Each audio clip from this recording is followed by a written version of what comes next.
আমার কাছে এরকম একটা ডেটা আছে যেখানে নেমটা আমার কলম ওয়াইজ আছে, মানে একটা একটা কলমে একটা নেম আছে এবং তার স্যালারিটাও একটা একটা কলমে আছে।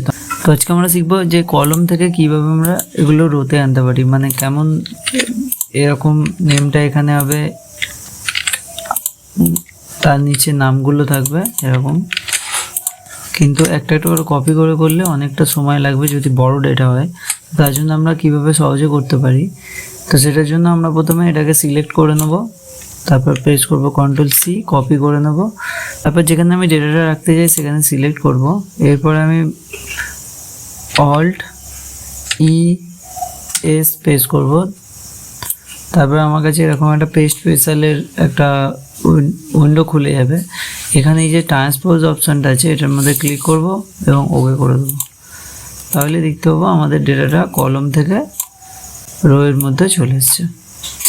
স্পেশাল অপশানের একটা ফুল ভিডিও আমি আগে থেকেই বানিয়ে রেখেছি, তো চাইলে নিচের ভিডিওটাতে ক্লিক করে পুরো ভিডিওটা দেখে আসতে পারেন।